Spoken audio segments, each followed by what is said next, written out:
Yes, guys, I'm Si. Welcome to Cardiff City World. Welcome back to the channel.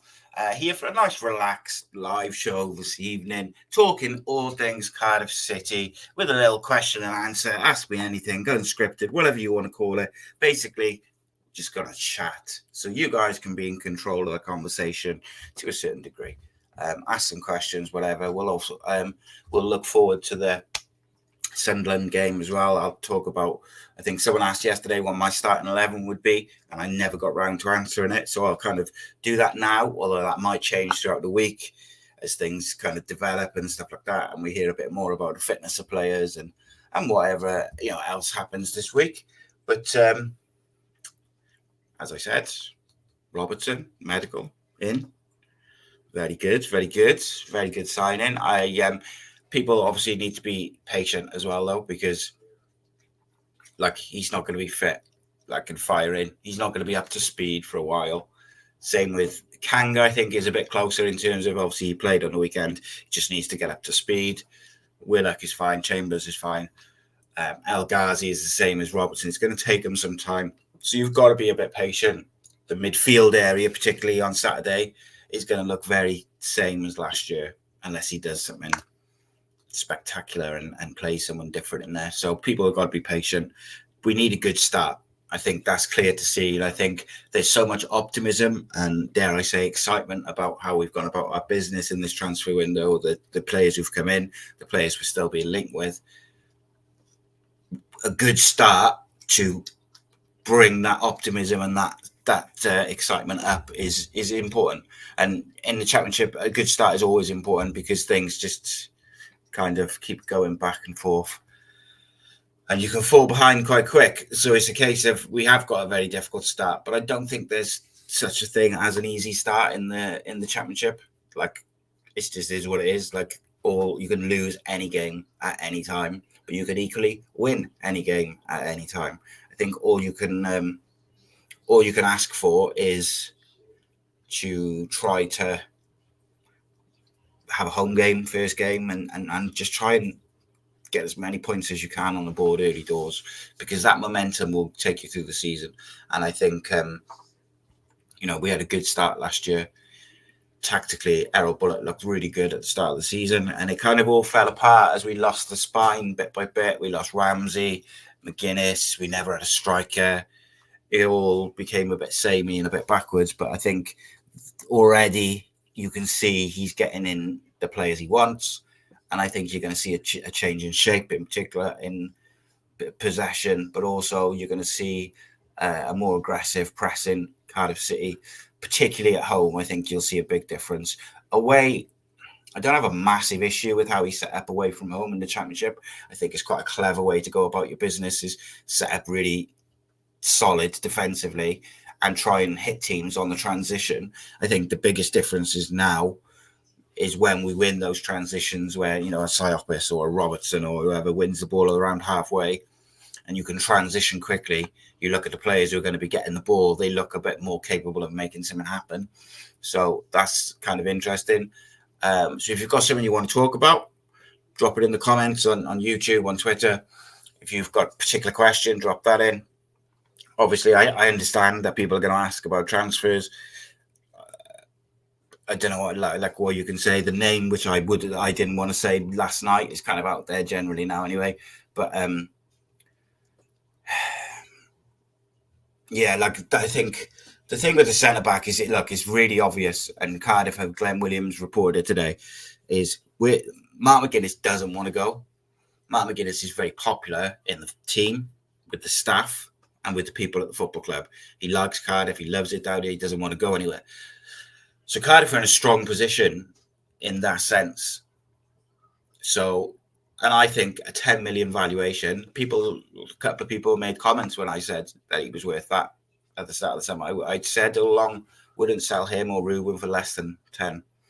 But I thought that about 2 weeks ago, I'd heard that the club wanted 7, and they'd obviously turned down 5 for McGuinness, because they've got to pay a percentage to Arsenal. So that makes sense to want that extra few million. But I'm really happy to read that, no, it's 10. And if you don't pay it, that's fine. We'll keep him. I do think it's interesting, if we bring in that Scottish defender, it's like, are we switching to 3 at the back? Because you can't turn down in my opinion, at least, you can't turn down 5 million for Mark McGuinness and then put him on the bench. That makes no sense. But we'll see. So look at some of these questions.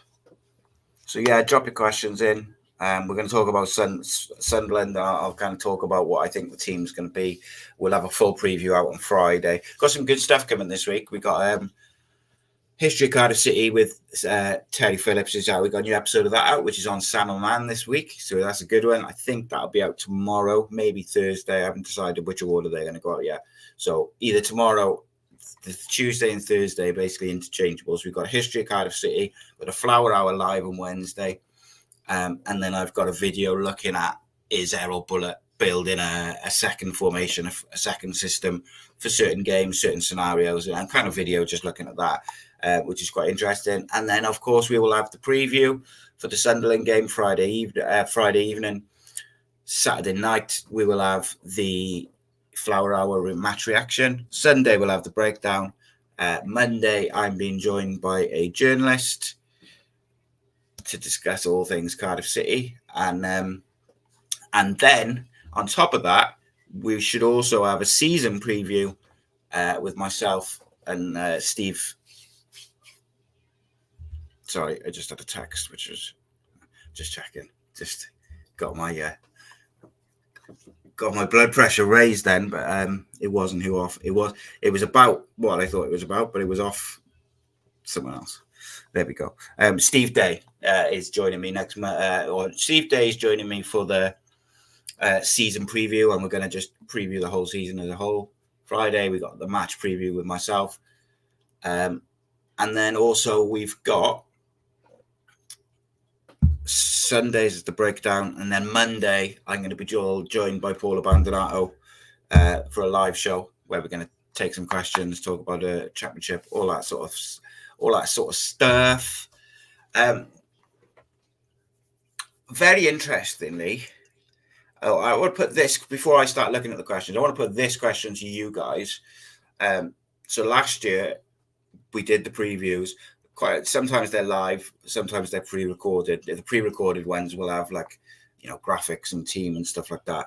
And then the live ones, which obviously reduce down on editing time and stuff, you can interact. Would you rather we go with the previews, generally with just me doing the preview, and it's, like either a pre-record or a live, or would you rather we try and get like a fan from whichever club we're playing, and they preview their side of it? So we'll look at it from a Cardiff point of view, and then we'll look at it, or they'll look at it from the opponent's point of view. Obviously, you might not be able to do it for every game, but we'll have a preview for every game. So if we can get an opposing fan on, we can do that. But I'm interested in what you guys want to see. If you guys like the format that we do the previews in anyway, where we have like a set sort of few things that we go through. We look at the opposing team's probable team, how they play, potential ways that we can get at them, how they might trouble us and stuff like that. And then we look at the Cardiff side of things, and then we sort of predict the game. But let's have a look at some of these comments. Matthew Angel says, evening. Reese says, absolutely fuming that they keep changing all our games to 12:30 kickoffs. I work every Saturday, and when the chance comes, I do cover to finish early enough for the game, and this has absolutely killed me. Benjamin Bethel says, afternoon, how are you? I'm good, mate, thank you. He also says, do you think we'll use a loan spot for a striker? Loan spots are a bit of a fascinating one, isn't it? Because normally we've probably got a couple of loans in by now, and we've obviously, as we stand, we've just got the one. The one loan I could see us bringing in, and this is by no means saying this is going to happen, but I think it kind of makes sense in a lot of ways, like both from a footballing point of view and the kind of off the field thing, is I could see us bringing in Casey McAteer on loan. There's reports up their way that he's going to go out on loan now. We were speaking to them at the start of the window, and it looked like he was coming, and it was all kind of quite positive, and then it kind of fell off a cliff for a variety of reasons. So I could see them doing that, and I could see us adding another wide player and he can also play, in a 10 and a few other bits and pieces. So he's quite a versatile player, very skillful, very good. So he's one I could see coming in on loan.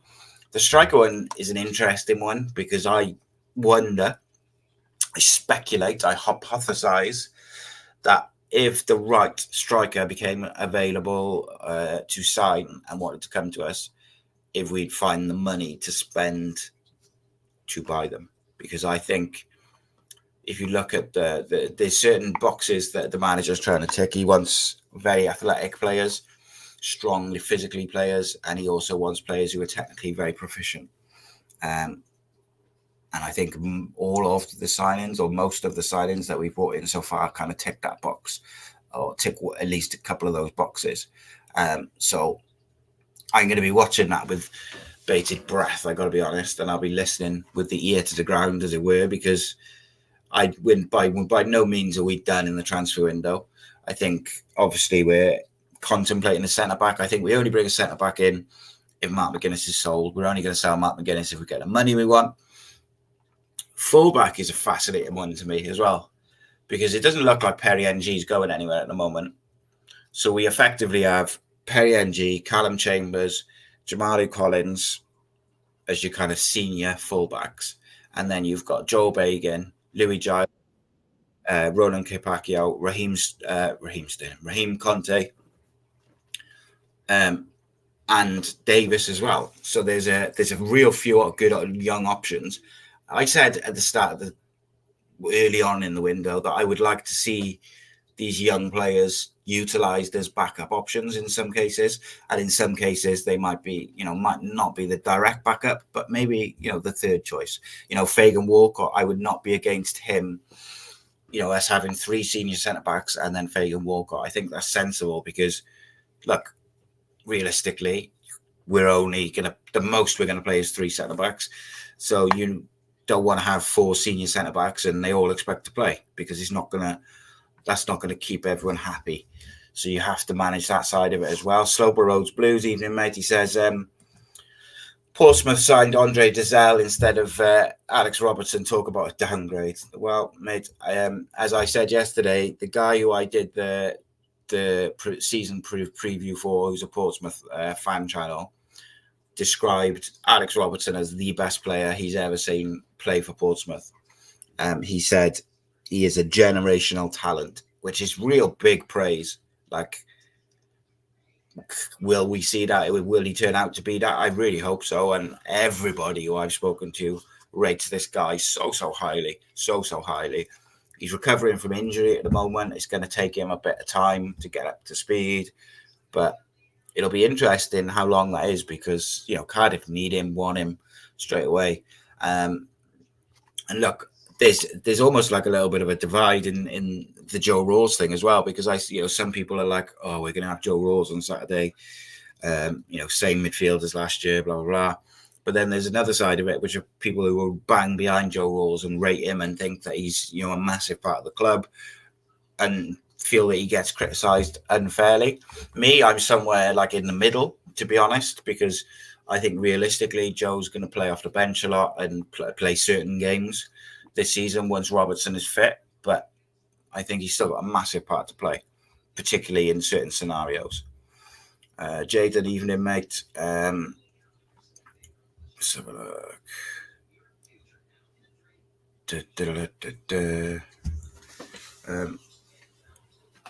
Cardiff turned down 3.5 million and 1.5 million in add-ons. The club wanted at least 5 million cash, and then 1.5 to 2 million in potential add-ons. Yeah, I think it was everything which I had heard was that we wanted 7 million for McGuinness, and I think that's probably changed in the last week or two, because he's made it clear to the football club he doesn't want to go. Like, if we sell him, we're selling him because someone's hit that big money that is too good to be turned down. And I love that, because notoriously Cardiff, we always seem to sell our players, our star players, if you like, or our gems, or our, the club, the team, the players which clubs come in for, your Ramseys, whatever, Nathan Blakes, Earnshaws. We always seem to sell them not quite as much as what we could. We always seem to sell, not badly, but cheaply. So to see us see a report in the papers today saying, it's 10 million or he's not going is beautiful to see. But we have to follow through on that as well. And then the other option, the other side of that is we have got a very, very swollen squad at the moment. We are rolling deep, and we have to balance the books for FFP, etc. So I think you have to be realistic. Personally, I think if someone bids 7 million, we'll probably take it. But it's nice to hear them at least say, no, it's 10. I like that. I like that a lot. Jaden says, is the centre back McKenna? Yeah. Paul says, good evening, chat. Overall, I think we've had a good window. I think there's more to come. A few loans to go out, but I'm happy we're getting quality. Yeah, I think what we've done is we've raised the ceiling, which automatically makes the squad deeper. Like the players we've brought in, I think first team starters when they're all fit, really. Like if you go through them, I think, look, as it stands, Kanga's probably going to be the first choice striker. I think you don't bring him in if he's not going to be. Robinson will obviously have something to say about that and will want to try and make a point if he starts on the weekend. El Ghazi, when he's fit, he's too good for the championship, so you'd expect him to be starting. Willock, if he can find that consistency and get his head right, he's a quality player. He's going to start. Robertson going to start when he's fit and up and running. Callum Chambers, you'd expect to start, whether that be right back or centre back. So all of those players who are coming in are improving the starting 11, which makes the squad deeper. So that is encouraging for me. We do need to move a couple on. Ryan Wintel's been linked with Stoke and Blackburn. I'd expect that to happen. Those clubs are going to want to get him in. Whoever he goes to is going to want to get him in before Saturday, before the weekend. So I would imagine that some of those might see some moving. Might see a couple of younger players go out on loan. Teams are going to have to start moving now because you've got the FFP side of things where they've got to sell players, but also they're going to want to get the players they're getting in time for the first game. So it should be a busy week on the transfer front. I don't expect many, if any, more ins other than Robertson this week. But the way Cardiff have been rolling this window, it wouldn't shock me to see that defender come in. And I'll be shocked if we sign him with no bid for McKenna in place. I really will. For McGuinness in place, I'd be shocked because that was going to leave us with a bit of a conundrum. I guess like Chambers can play right back, so you can play a 3 or you can play Chambers can also play as a CDM, but you don't you're gonna have. I feel like you'd have too many centre backs who are all expected to start. And whilst yes, strength and depth is important, they can't all start, which means they're not all going to be happy, and they might be all right for a few weeks, but eventually they're going to get fed up because you don't really rotate centre backs. Like you're looking for a solid back 5, which is going to play generally week in, week out. You might occasionally rotate the fullbacks depending on your opponents and things like that. But centre backs, generally speaking, you stay the same unless there's a specific kind of striker or person you want to put up against them. Holton says, any incoming news and possibles? Look, I think as we stand, what are we, Monday? So Robertson obviously is done. McKenna's the one that's been linked. I don't expect him to come in unless we sell McGuinness. So unless Ipswich, I think it is. But I think I've also heard Hull sniffing about him as well. Unless they pay the money, I don't expect that one to move particularly quickly.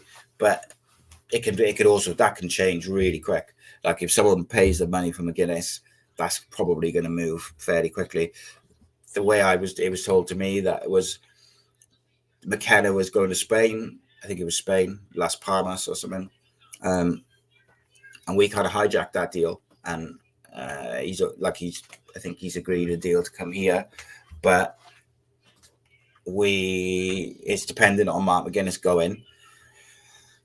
And then it's like, how long is McKenna going to wait for us to make a decision on are we going to sell McGuinness, because he's got to sort out a club and he wants to train and do pre-season. So that one's a bit of a tricky one to predict how it's going to pan out.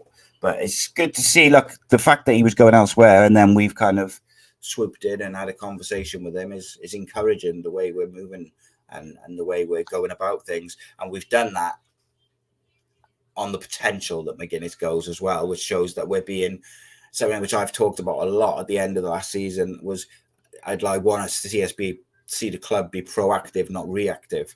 So instead of waiting to sell McGuinness and then going, right, which centre-back should we sell? They're trying to get a centre-back in place in case he goes. That's intelligent. That's running like a football club, and we're acting like a football club, which is what I like.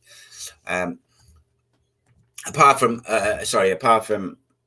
obviously Robertson, McKenna, McAteer, I think, is a possibility on loan, just because he seemed so close to joining at one point, and then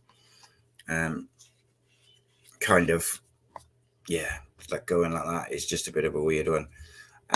Sorry, I just saw a really interesting question from Luke Shepherd there, which I'm going to delve into in a minute. Appreciate these questions. Let's make these questions good. Let's run these questions up. We've got another sort of 20 minutes or so. So ask away and we'll discuss them, as it were. Reese says Carl Grant won't be coming back now. West Brom transfer embargo means they're going to go with what they've got unless they get money offers for players.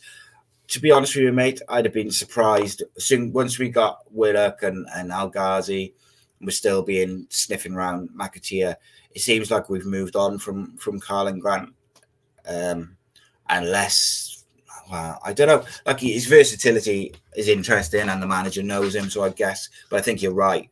Like, West Brom would have to sell, and I don't think we're going to spend our money on Carl Grant. Like, if we were going to do that, we'd have probably tied it up at the start of the window, you'd think, on the back of the loan.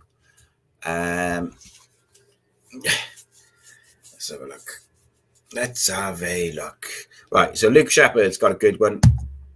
He says, what's your opinion on all the pods like NCT20 and second tier putting us lower than we finished last year? I quite like being underestimated. 100%, mate, right? So I see a lot of people getting like upset with it. Don't worry about it, because you know what, right? Is just like when we do when I do my season prediction with we're recording it tomorrow morning with Steve Guy, right? We're both Cardiff fans.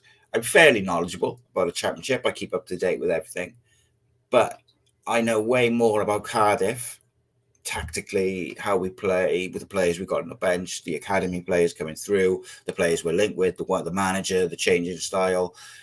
Like, even for instance, like knowing that the manager and the board had a little meeting towards the end of last season where he was told he needed to be a bit more attacking at home and in certain situations, like that all has an impact on, all of it has an impact on my opinion of what Cardiff are potentially going to be like this year.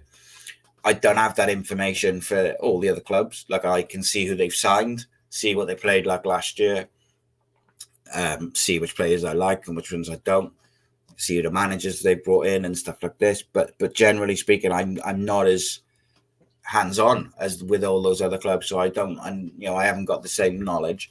So I don't take it too personally. I think look, I think it is weird. Like, don't get me wrong, it is weird to put us lower than we finished last year when we've got the same manager and he's got a better squad. So I do think that it's just that kind of very basic analysis. It's a bit weird, isn't it? But like, I always think the second tier guys, I really like what they do, by the way. I think they're like a decent Championship podcast. So it's nothing personal against them, but they also don't seem to have a particularly high opinion of Cardiff all the time. So I don't know if it's like a subconscious thing or whatever, but they never seem to be that impressed with us. But I think we'll surprise a few this year, because I think teams are going to come expecting us to play the way we played the second half of last year, which is obviously the most fresh in everyone's mind. And it was quite turgid and slow and backwards. And, the passing was very just like without purpose. And it was very like blah, blah, backwards, sideways. And it got worse as the season went on. The start of the season, though, we were pressing, we had movement off the ball, the passing from the back from McGuinness, and that was purposeful, and like we played through the lines really well. Ramsey was picking up really good spaces and finding the half spaces and causing all sorts of problems. You know, we dominated, like, for instance, Swansea at home. We absolutely dominated that game, and at no point did I ever feel like they were going to score, apart from they, I think, had one chance in the second half. But, like, we just dominated that game. We were playing really well, and I think people forget how well we played at the start of last season. We had a really tough start to last season, and we played really, really well. So, in answer to your question, it doesn't really bother me. Like, of course, there's, like, a little bit of, like, that rivalry and that, like, that needle in me, which is like, I want to kind of go, no, you're fucking talking bollocks. But I just think, like, everyone's got an opinion, haven't they? And just like I'm not fully engrossed in the ins and outs at other clubs, they're not fully engrossed in what's going on at Cardiff and the players that we've got, the talent that we've got, the young players that we've got coming through. So, yeah, it's just, it is what it is, isn't it? And I agree with you. I love being underestimated because I think teams are going to come play us, or we're going to go there. They're going to expect us to, especially at home, they're going to expect us to set up exactly the same way as last year. And like, you look at pre-season, we've had in possession, we've got 5 across the front, 3 in midfield, and two at the back. And we've got like a really progressive setup to pin teams back and really do damage to them and dominate the game. So for me, if we can catch a few teams on the hop at the start of the season, then great. Let them underestimate us. Let everybody think that we're relegation fodder, and then we turn up and play them off the park, keep possession of the football, etc.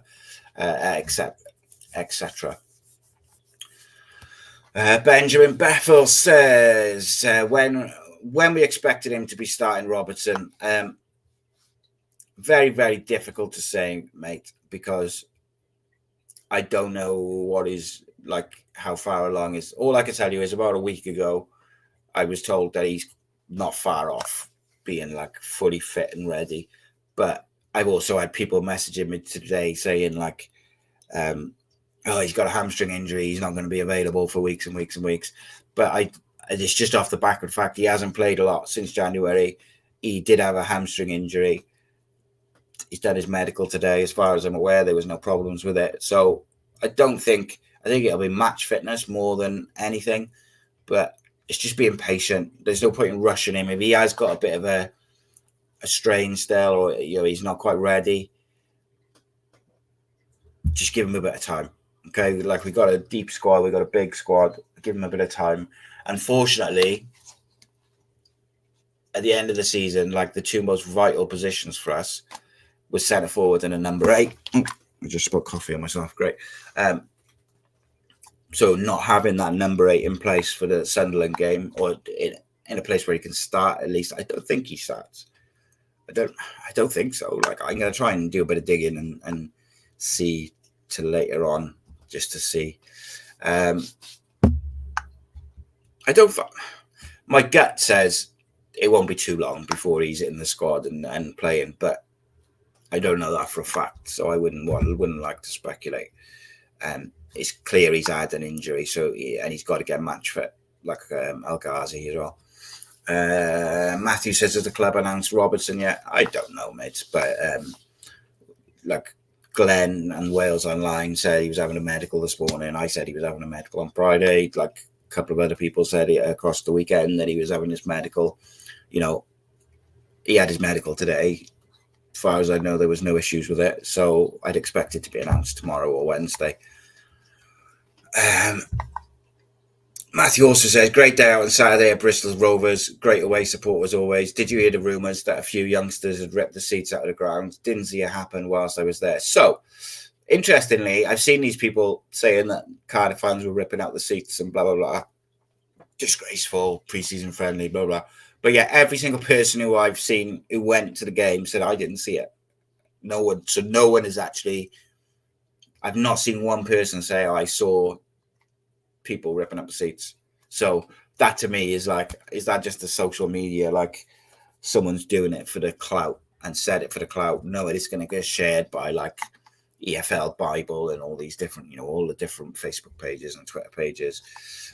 I don't know, but like everyone I've sort of spoken to who was there or seen on social media who was there, no one seems to have seen anything like that. So it is what it is. Jeff De La Cruz says, Howworth or Alnwick on Saturday? Oh, put me on the spot, mate. What I would do or what I think the manager will do? You answer me that and then I'll tell you. I'll come back to that. Josh Davidson says, still think if Siopis gets injured, we'll look a bit thin there with Wintle going. I know King can play there. So I really like Eli King. And I think, actually, I think Eli gives us something a bit different to Siopis while still being able to fulfill that sort of defensive midfielder role. Eli's a big boy, and he's got that, he's young. He's a bit more, maybe athletic. He's a big, strong boy. He's good on the ball. So I'm not saying that Eli King is ready to be our number 6 week in, week out, but I think filling in for a game here and there, I think he'll be all right. You could also, wouldn't be my choice, but you could also put like a Joe Rose at 6 and have more of a kind of ball playing 6 than a kind of combative 6. But I like, Siopis for me is one of the better defensive midfielders in the league as an out and out defensive midfielder. And when he was at his best last season, at the start of his spell and at the end of the season, was when he just was that out and out defensive midfielder. It was the middle of the season when when we had like Rules out and stuff and Ramsey out, and he was trying to do a bit more progressive passing and stuff. And I think he got caught in trying to do 2 jobs almost. So yeah, I do agree with you, but I mean, do you know what? Say Siopis is not fit on Saturday, I think Callum Chambers plays defensive midfield. So I kind of go back on what I'm saying, but so I believe that Eli King is capable of filling in for Siopis for a game or 2 here and there to give him a break, or if he's got a knock or whatever, suspension, whatever it may be. I think Eli King is good enough to do that, and I think he'll surprise some people. However, against Sunderland, first game of the season, big game, we want a good start. I have a feeling that we would see Goutas and McGuinness at centre-back, assuming McGuinness is fit, and we see Callum Chambers in that defensive midfield role, just for a bit more experience. Again, complete speculation from me, but I just looking at Bullett's previous decisions and things like that, that feels like a more likely decision. And it's also a way to get, Callum Chambers and McGuinness and Goutas in the side. Just wanted to look at Eli King's height, because when I was watching him against Reading, he looked massive. Yeah, I can't find it. It's not on that page, which I thought it was going to be on. So look, next questions. Matthew says, would be Alnwick for me. Benjamin Bethel says, I'd like us to have another left back, to be honest. So here's why I don't think we need, nor do I think that we're focused on getting a left back. Obviously, Jamal Collins injured, but you have O'Dowda and Tanner, if you want a left footer there, who's got a bit of first team experience. You've got NG, you could go over to the left and play as a right footer on that side, and then you could play Chambers at right back or Conte at right back. But what we also have is we have 3 or 4 exceptional youngsters, or certainly 3 exceptional youngsters who can fill in that fullback role. Now, I'm not saying that they should be like the first choices and we should go in and just play them all season, because that wouldn't be responsible to do with young players. You've got to bed them in and give them games and let them get in. But I am a firm believer that if you're if you're good enough, you're old enough, is the old saying, and I am a believer in that. So, for instance, you could put NG over to the left, you could play Pacquiao on the right, you could play Chambers on the right, you could play Conte on the right, and I think Conte is not far off. That, like, I feel like he's really impressed with what he's done. And then on the left hand side, you've got, obviously, like I mentioned, if you wanted a bit of first team experience, you can put O'Dowda there. You can get even Ollie Tanner did it last year, although I don't think that would be preferable. But if you did want first team experience and O'Dowda wasn't available or whatever, you could put him there. But then you've also got the exciting Louis Giles. Like, for me, I wouldn't have a hesitation of playing Louis Giles. I wouldn't play the young fullbacks against Sunderland, because Sunderland have got a couple of good wingers, and I think it's unfair. But you're going to come up against good wingers, and like, it's the Championship. Every player's got something about him. Louis Giles' delivery is what sets him apart from like a Joel Bagan, for me. Just like Louis Giles' delivery from crossing and getting forward is exquisite. Like, I'm really impressed by it.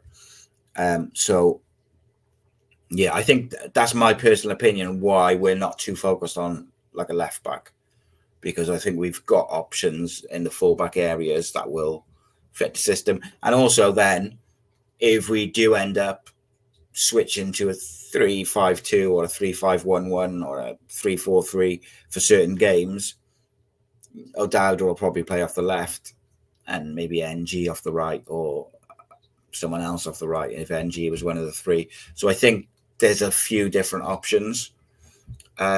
Matthew says, are you surprised it's all gone a bit quiet with NG? I don't want him to go, but I thought we'd be fighting off a few offers. Yeah, it's weird, isn't it? Because I think it's widely accepted by Championship fans of all clubs last year that the two best right backs in the league last year was Walker-Peters and Perry NG. Southampton are trying to tie Walker-Peters down to a new contract. And because of like Perry NG's age and experience, I'm the same as you. I expected him to go this year, and I expected us to be almost fighting teams off and trying to make sure we get the right price for him. So it's kind of interesting to me that it's gone completely quiet, and we don't really look like, it doesn't look like he's going anywhere at the moment, which is good. Look, I'm happy to keep him, but I am surprised. But I think that kind of goes part and parcel with how underrated he is as well, in terms of he goes about his business, just quietly does his thing. Got a little bit of shithousery about him, which I like. And I think he's a quality player, mate. So I am surprised, though, yeah. Holton says, sell Mark McGuinness, buy Phillips for 5 million plus. Well, Liverpool want 8 for Phillips. And to be quite honest with you,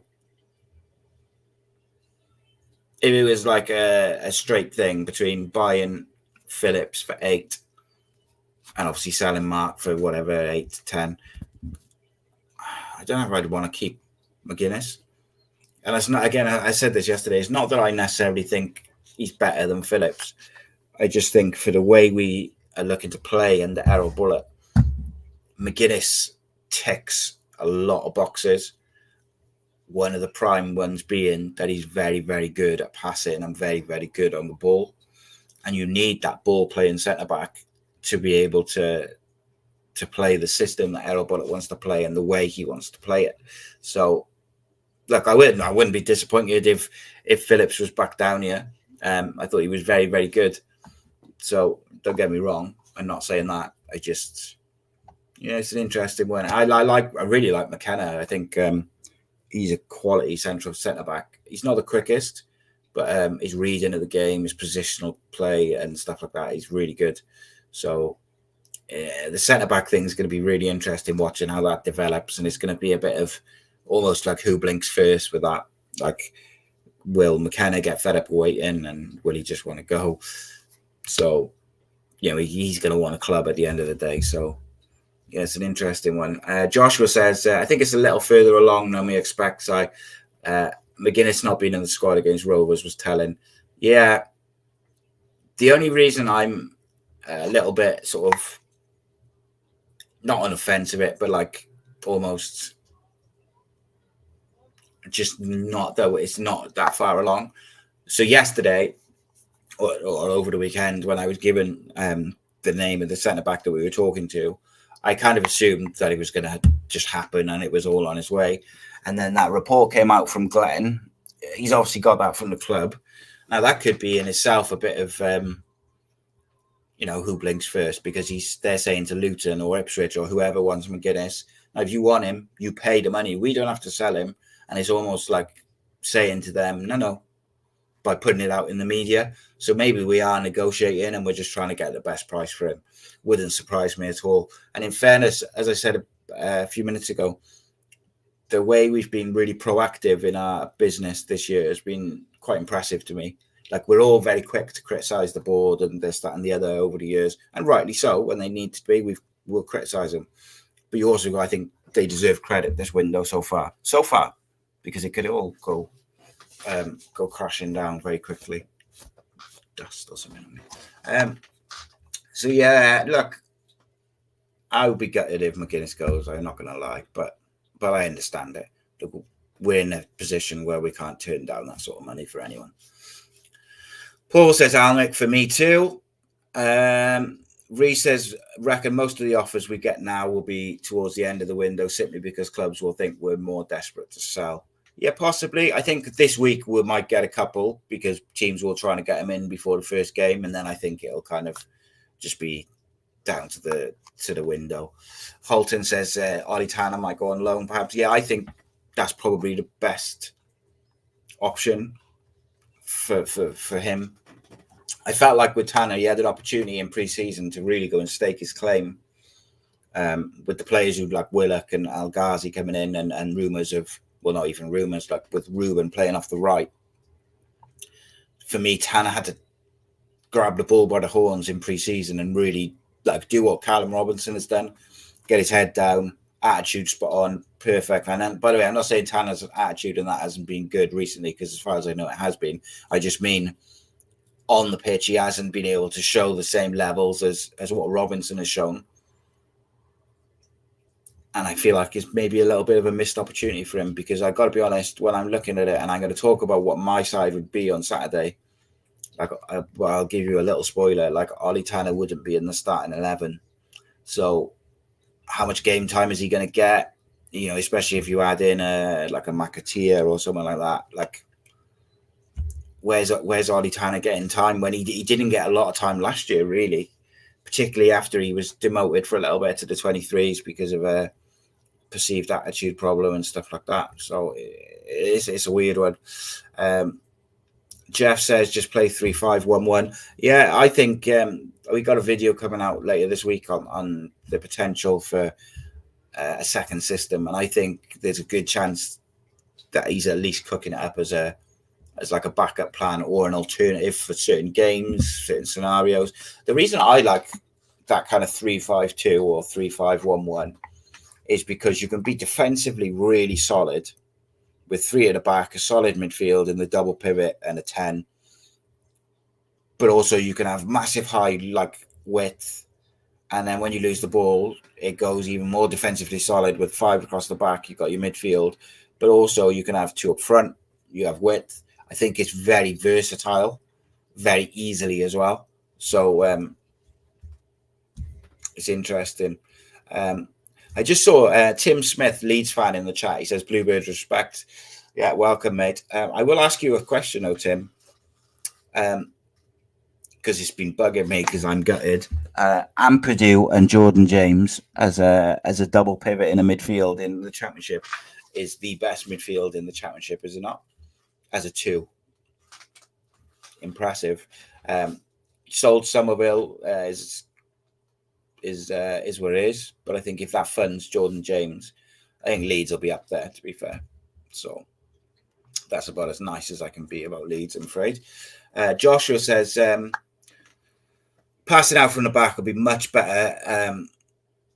Will be much better than Chambers in there. That was a huge problem last year. Centre backs that can play progressive passing. Yeah. Well, as soon as McGuinness was out of the side, we just went so slow and back and forth and back. It was like painful. So that's my worry with McGuinness going. Joshua also says, I can't see us finishing lower than 14th side. There's 10 worse teams than us, I'd say.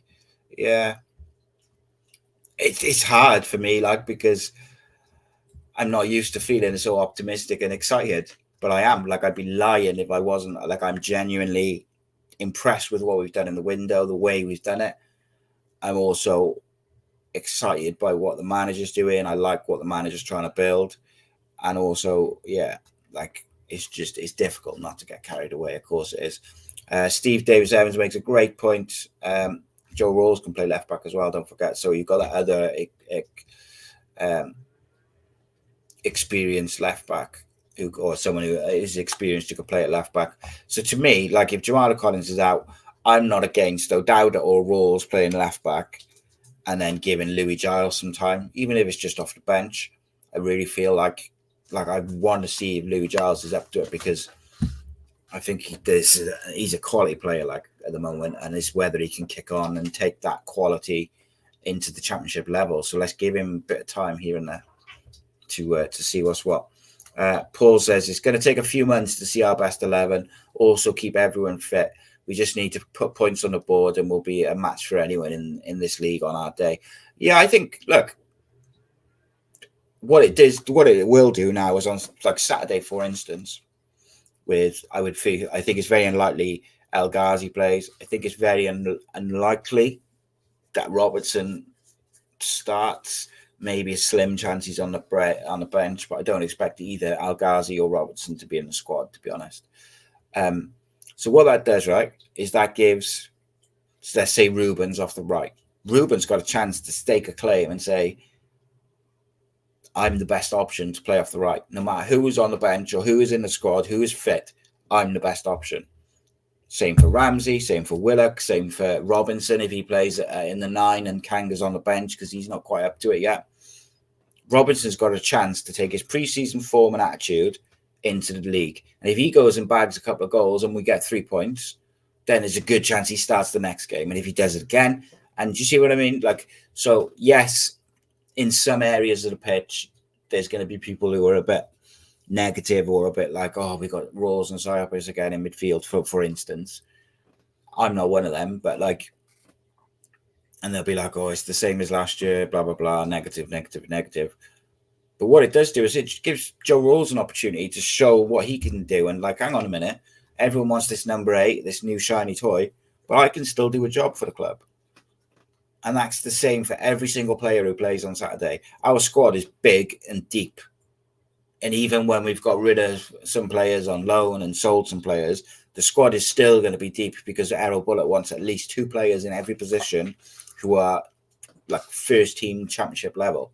So when you get your opportunity, whether it's 5 minutes, 20 minutes, a full game, half a game, you've got to take it.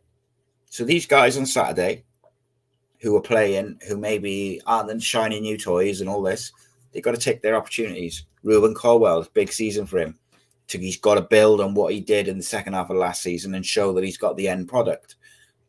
Go and take your opportunity against Sunderland, one of the bigger teams in the league.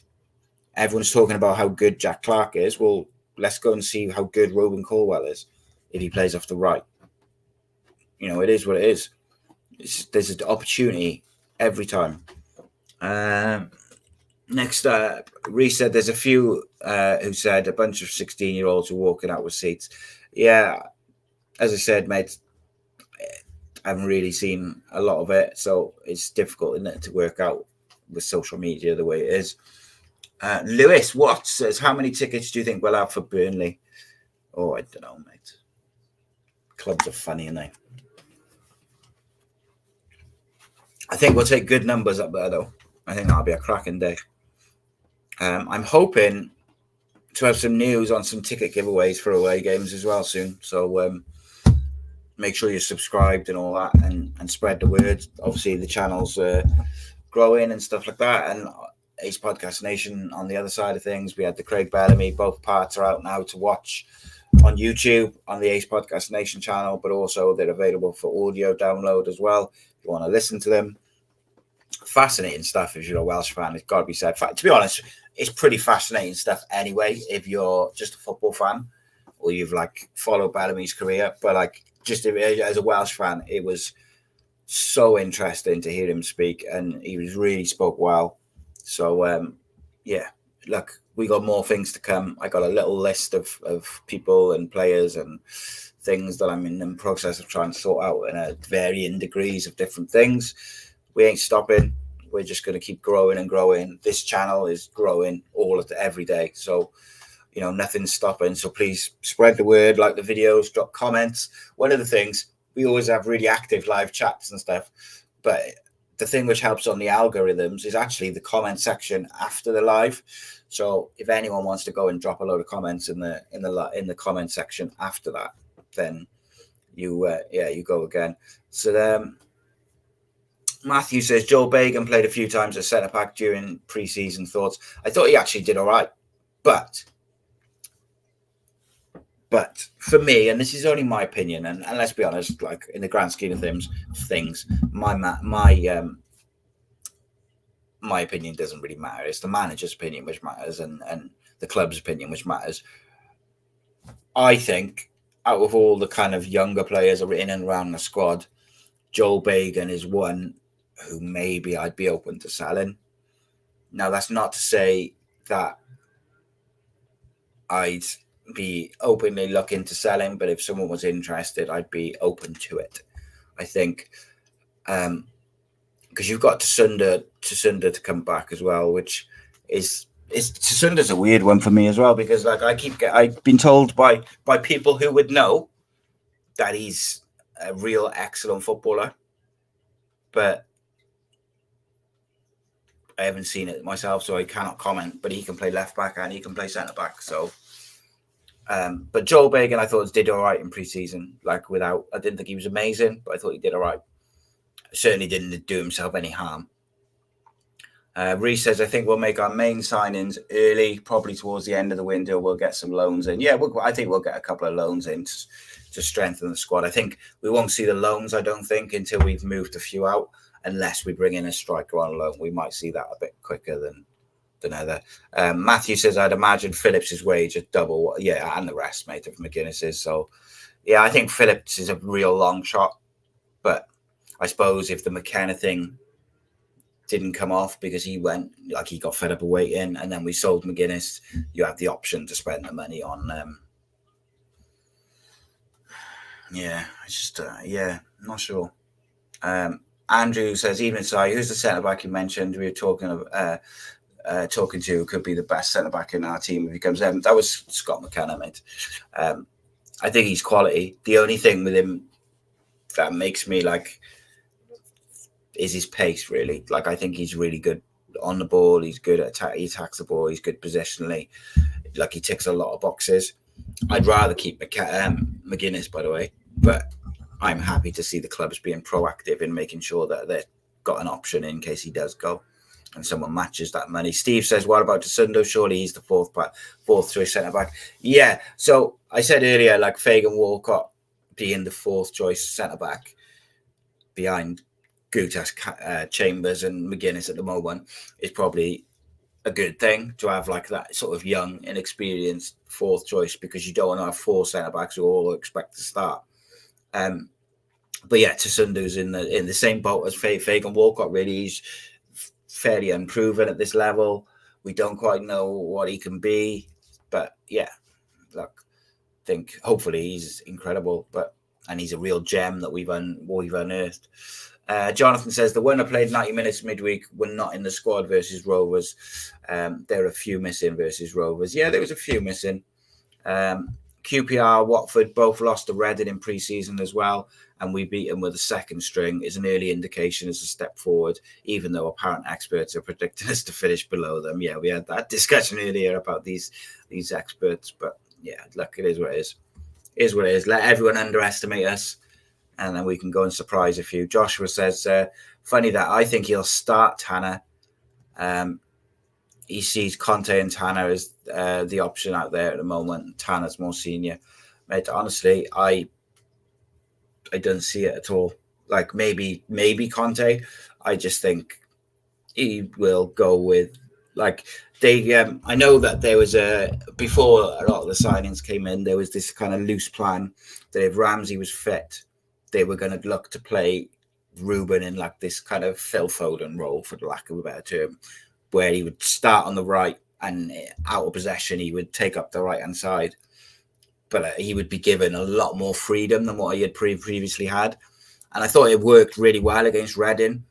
I said yesterday he's got to improve his final decision making, and he's got to, when he does receive the ball in deeper areas or areas where he can't create something instantly, he needs to move the ball a little bit quicker. And I think if he can improve those two aspects, it will take him on to the next level. I'd be very, very surprised if Ollie's Hannah starts on Saturday. Not saying it won't happen. I'd be surprised. I think you're more likely to see Mate out there, to be honest. And that I'd be disappointed with. Jonathan says, Syop is finally playing to his strengths like we wanted all last season. Dropping back to make three centre-backs, allow the full-backs to get forward because Syop was off. Yeah, and this is the thing, mate, is in this new kind of, or in this more aggressive shape in possession where you've got five on the front line completely pushing back a defence and being really aggressive with the full-backs and the wingers and then the striker, and then you have the number 8 and the number 10 kind of dropping in, and then Syopis just drops in with the centre-backs. It's beautiful to see, and I think it's going to work super well. I think it's going to work really well. And again, does that, like, I think there's still an option where we might see 3 at the back at certain points, but we'll see about that. Joshua says, if Robertson is everything that he's made out to be, could be the difference. You win games in midfield at the end of the day, and we've needed an 8 ever since after Rawls peaked. Yeah, we struggled without Rawls though last year, mate. Like Rawls gets a lot of kind of grief off people, and look, I get it. Like I said last year for God knows how long, like we should have played Turnbull in certain games in the number 8 because I felt like Wintle was poor and Rawls was just struggling a little bit. But Rawls will have an important role to play this year. But if we want to be challenging for the playoff places this year, we need a number 8 alongside Syopis, who's a bit more dynamic, a bit more athletic, good on the ball, and by all accounts, Robertson ticks a lot of those boxes. Matthew says £30 a ticket for Burnley, £15 for kids. Hope we charge him the same. And Wayne says there's 2,100 is the away capacity at Burnley. There you go. Someone asked that. I can't remember who it was now, but someone asked that. Right. Let's go back to Jeff's question. He said he wants to know. He said the original question was Alnwick or Howworth versus Sunderland. So I asked, do you mean me or do you mean what I think Bullet will do? So I think Bullet will pick Howworth. If it was me, I'd pick Alnwick. I think most people would pick him. However, I'm not most people. So whilst I would pick Alnwick, I also am happy with Howworth. And that's quite a unique thing to be in, whereby I don't really mind which keeper we pick at the moment because I think they're both good. I think they're both solid shot stoppers, etc. I think Alnwick, the reason I'd pick Alnwick slightly over Howworth at the moment, I think Alnwick's a little bit quicker off his line to sweep up, and I think his distribution's a little bit better at the moment. Although I think Howworth's distribution has been all right in pre-season. So maybe he's settled in a bit and stuff. So that would be, like, for me, I would pick Alnwick, but I think the manager will pick Howworth. But having 2 good keepers at this level is great.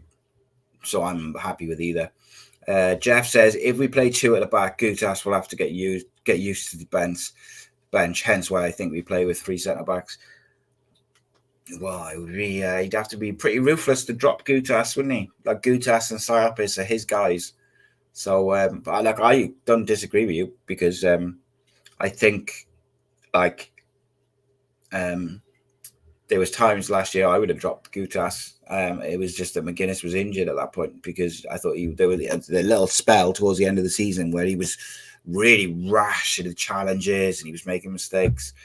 But it was also his first year in the Championship. And I think you forget, like in other leagues in Europe, it's just not as intense week in, week out. Like there's games where you can cruise a bit in other leagues. There's just not in the Premier League and the Championship. Every game is like you've got to be at your best.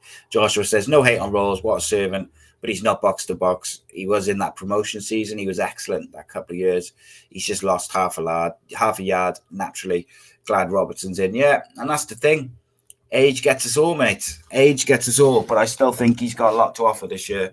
You know, there's going to be times where we're going to need him off the bench and create a little bit from deep. There'll be times when we're going to need him to, you know, we're going to need to look after the ball and keep the ball. There's going to be times where he might slot in at left back with Collins out. So, you know, you never know. Hopefully, O'Dowda's all over his injury problems. I think he'll probably play left back for the start of the season. But I would like to see us give Louis Giles a little chance. So, I'm going to answer Steve's question now to finish. But before we do that, this would be my team for Saturday as it stands. But this will probably change by the time I do the preview. I would have, so this is my team, not what I think the manager would do. I would go Alnwick in goals. And I would go, because it's Sunderland and because they got decent wingers, I would go with O'Dowda left back, Gutas, McGuinness, Chambers, depending on who's fit. Probably Chambers, say. Gutas, Chambers, NG, Siopis if fit. I think you've got to play Rawls. Robertson's not going to be ready to start. Willock off the left, Ramsey in the 10. Right-hand side's an interesting one for me.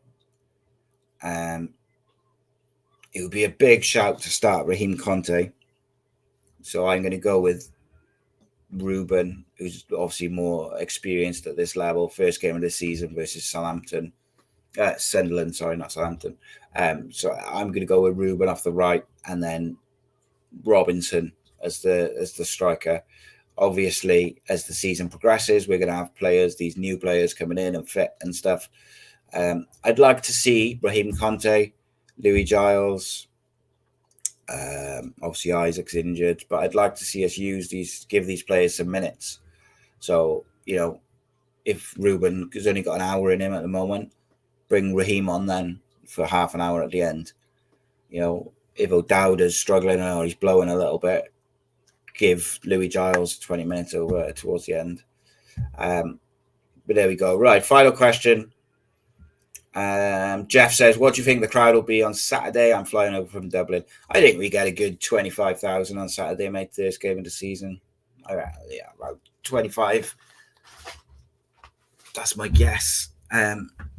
Hopefully someone will give me some free tickets because I love a freebie. I'm joking. What was the question I said I was going to finish? Oh, yeah, Steve's question here. He says, Si, who's your team that you think will massively underachieve, and which type of team will surprise you towards the top of the table? Surprise me or surprise like the people generally? If you're saying surprise the people generally, I think it'll actually be us. I think we're going to surprise some people this year. But let's take us out of it. I think... Ooh. Let me bring a full list of folks up. And it's an interesting one. Like I think Leeds are going to win the league this year. I got to be honest. But I did say, and some people did disagree with me, that I don't think the teams coming down are going to dominate as much as they usually do. I was speaking to someone the other day, I can't remember who it was now, who was saying like that they didn't think Burnley were going to do as well without Bellamy and company there. That, you know, that's one to keep an eye on. I think Luton will be up top, but I'm not sure if they'll be like top, like challenging top, or whether they'll just be around the top 6. Will they just kind of revert back to what they were before they got promoted? So they'll be like in and around the playoffs. I'm not sure. I think Plymouth will surprise a few this year. I don't think they'll be like playoffs, but I think they got a good chance of getting in the top 10, 12. Who else? I think Borough will be up there. Sheffield United will be up there. I think West Brom will massively underachieve. So Here's one for you, right? Every year for the last 5 years, I've said I think Stoke City are going to get promoted this year. This is their year. Not this year. I think Stoke are bang in trouble this year. But I'll tell you who's in trouble. Big trouble. I probably shouldn't say this till after we play them, but I think Swansea are bang in trouble. If you watched Pan's predictions the other day, he recorded it like a week and a half ago. So the Cardiff part of it was quite out of date. But like the other clubs, he kind of predicted the whole league position by position, and he had Swansea getting relegated. And I don't know if they get relegated, but I think they're going to struggle. And they've made 1 or 2 really good signings, but Blackburn, I also think, will struggle. Like Smodic's goals last year, like kept him up, really. And I just wonder if could you afford to sell someone who scored that many goals without really getting the same type of profile or quality replacement in. I'm not sure, like, but it's a big gap in the squad. I think Leeds are gonna walk it, unfortunately. Not walk it like Newcastle style a few years back, where they just literally were gone like by fucking January. But I think Leeds will win the league relatively comfortably. I wouldn't say like super comfortable. I wanted to just have a look. Where did like how much did Blackburn avoid relegation by in the end? No, they were quite comfortable. They were 19th but they were only 3 points off relegation.